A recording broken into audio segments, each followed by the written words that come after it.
Nagaraj set ಅಂತ ಈಗಾಗಲೇ ಉತ್ತರ ಕನ್ನಡ ಜಿಲ್ಲೆಯ ಕುಮಟಾ ತಾಲೂಕಿನಿಂದ ನಮ್ಮ ಪಯಣ ಕೆಕ್ಕರ ಭಾಗದತ್ತ ಸಾಗ್ತಾ ಇದೆ. ಈಗಾಗಲೇ ನಾವು ಯೂಟ್ಯೂಬ್ ವಾಹಿನಿಗೆ ಒಬ್ಬ ವಿಶೇಷವಾದ ಅತಿಥಿಯನ್ನ ನಿಮಗೆ ಈಗಾಗಲೇ ಪರಿಚಯ ಮಾಡ್ಕೊಡ್ತಾ ಇದ್ದೀನಿ.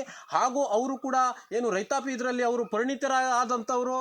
ಈಗಾಗಲೇ ನಾವು ರಮಾಕಾಂತ್ ಶೆಟ್ ಅವರನ್ನ ಈಗ ನಮ್ಮ ಯೂಟ್ಯೂಬ್ ವಾಹಿನಿಗೆ ಪರಿಚಯ ಮಾಡ್ಕೊಡ್ತೀನಿ. ನಮಸ್ಕಾರ ಸರ್. ನಮಸ್ಕಾರ. ಈಗ ನೀವು ಕಚ್ರೆ ಹಿಟ್ಟು ಮತ್ತೆ ಏನು ಐರಟ್ಟೆ ಹಿಟ್ಟು ಅಂತ ಏನು ಹೇಳ್ತೀವಲ್ವಾ, ಅದು ನೈಸರ್ಗಿಕವಾಗಿರೋದ್ರಿಂದ ಈಗಾಗಲೇ ಹೊರಗಡೆ ಬೇದಿ ಎಲ್ಲ ಆಗ್ತದೆ ಸಣ್ಣ ಸಣ್ಣ ಮಕ್ಕಳಿಗೆ.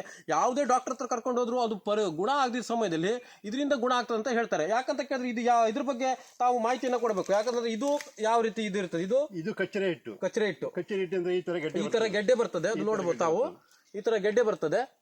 ಈ ಗಡ್ಡೆಯನ್ನ ಕ್ಲೀನ್ ಆಗಿ ತೆಗೆದು ಕ್ಲೀನ್ ಮಾಡಬೇಕು, ಕ್ಲೀನ್ ಮಾಡಿ ಕೆತ್ತಬೇಕು, ಕೆತ್ತಿ ಪೀಸ್ ಮಾಡಿ ಮಿಕ್ಸಿ ಹಾಕಿ ಅರ್ಧ ಹಿಟ್ಟು ಮಾಡ್ಕೊಂಡ್ರೆ ಅದನ್ನ ಗಾಳಿಸ್ಬೇಕು.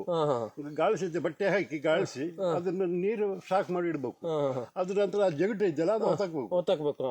ಅದು ಜಗಟ್ಟು ಹೊತ್ತಗಿದ ನಂತರ ಅದು ಹಿಟ್ಟು ಉಳಿತದಲ್ಲ 7 ನೀರು ತೆಗಿಬೇಕು. 7 ಒಂದಷ್ಟು ತೆಗುವುದಲ್ಲ. ಇವತ್ತು ಹಾಕಿ ಬೆಳಿಗ್ಗೆ ಹಾಕಿಟ್ರೆ ಸಂಜೆಗೆ ತೆಗಿಬೇಕು. ಅದು ಕುಂತಿದ್ದ ನೆಲಕ್ಕೆ ಕುಂತಿದ್ದ ಇದ್ರ ಹಂಗೆ ಉಳಿತದೆ. ಕಡೆ ಮತ್ತೆ ನೀರು ಹಾಕಿ ಕಲಸ್ಬಿಟ್ಟು ಇಡ್ಬೇಕು. ಅದ್ರ ನಂತರ 7 ರೀತಿ ಅದೇ ತರ ಮಾಡ್ಬೇಕು. ನಂತರ ನೆಕ್ಸ್ಟ್ 8ನೇ ದಿವಸಕ್ಕೆ ನಿಮ್ದು ಹಿಟ್ಟು ನಿಮ್ ಕೈ ಸಿಗ್ತದೆ. ಒಣಗಿದ ನಂತರ ನೀವು ಸಿಗ್ತದೆ. ಆದ್ರೆ ಈಗಾಗಲೇ ಕಚ್ಚರೆ ಹಿಟ್ಟಿನ ಬಗ್ಗೆ ಅವರು ಮಾಹಿತಿಯನ್ನ ಯೂಟ್ಯೂಬ್ ವಾಹಿನಿ ಕೊಟ್ಟಿದ್ದಾರೆ. ಮತ್ತೇನಂತ ಕೇಳಿದ್ರೆ ಅದು ಮಾಹಿತಿ ಆಯ್ತು. ಮತ್ತೆ ಈಗಾಗಲೇ 100% ಇದು ನೈಸರ್ಗಿಕವಾಗಿರೋದ್ರಿಂದ ಯಾವುದೇ ರೀತಿ ಅಡ್ಡ ಪರಿಣಾಮಗಳು ಇರುವುದಿಲ್ಲ. ದೇಶ ವಿದೇಶಗಳಲ್ಲೂ ಇದು ಬಹಳ ಬೇಡಿಕೆ ಇದೆ. ಅದ್ರ ಬಗ್ಗೆ ಈಗಾಗಲೇ ಸಂಕ್ಷಿಪ್ತವಾಗಿ ಕೊಟ್ಟಿದ್ದಾರೆ. ಇದು ಕತೆ ಮುಗಿದ ನಂತರ ಈಗಾಗಲೇ ಇದ್ರದ್ದು ಬರ್ತದೆ. ಯಾವಂತ ಕೇಳಿದ್ರೆ ಐರಟ್ ಅಂತ ಈ ತರ ಗೆಡ್ಡೆ ಬರ್ತದೆ. ಈ ತರ ಎಲೆ ಬರ್ತದೆ. ಗೆಡ್ಡೆ ಅಂದ್ರೆ ಉದ್ದ ಬರ್ತದೆ. ಅದು ಉದ್ದ ಬಂದ ನಂತರ ಬಾಳೆಹಣ್ಣು ಟೈಪ್ ಯಾವ ತರ ಇರುತ್ತೆ ಆ ತರ ಬರ್ತದೆ. ಅದು ಕಟ್ಟು ಮಾಡಿ ಅದು ಅದೇ ತರ ನೀರಿಗೆ ಹಾಕಿ ಗಾಳಿಸ್ಬೇಕು.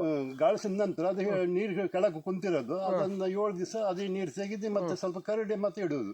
ಅದೇ ತರ ಮಾಡಿ 7ನೇ ದಿವಸಕ್ಕೆ ನೀರು ಲಾಸ್ಟ್ ಎಂಡ್ ಮಾಡಿ ಅದ್ರ ನಂತರ ನೀವು ಮತ್ತೊಂದು ದಿವಸ ಪಾತ್ರೆ ಹಾಕಿ ಒಣಗಿಸ್ಬಿಟ್ರೆ ಅದು ಕಚ್ಚರೆ ಆಯ್ತು. ಈಗಾಗಲೇ ಇದು ಹಂದಿ ಏನೋ ತಿಂತದೆ.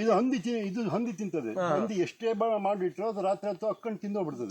ಹಂಗಾಗಿ ಐರಟ್ಟೆ ತಿನ್ನುವುದಿಲ್ಲ, ಕಚ್ಚರೆ ತಿನ್ನುವುದಿಲ್ಲ.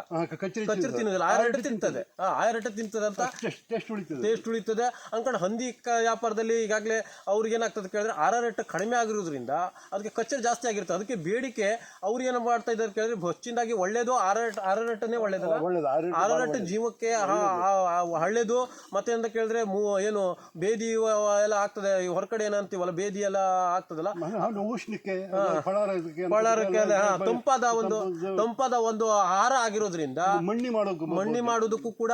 ಮತ್ತೇನಂತ ಕೇಳಿದ್ರೆ ಈಗಾಗಲೇ ನಮ್ಮ ಒಂದು ಕರಾವಳಿ ಭಾಗಕ್ಕೆ ಒಂದು ಹೀಟ್ ವಾತಾವರಣ ಆಗಿರೋದ್ರಿಂದ ಇದು ತಂಪಾದ ಒಂದು ಇದನ್ನ ಕೊಡ್ತದೆ.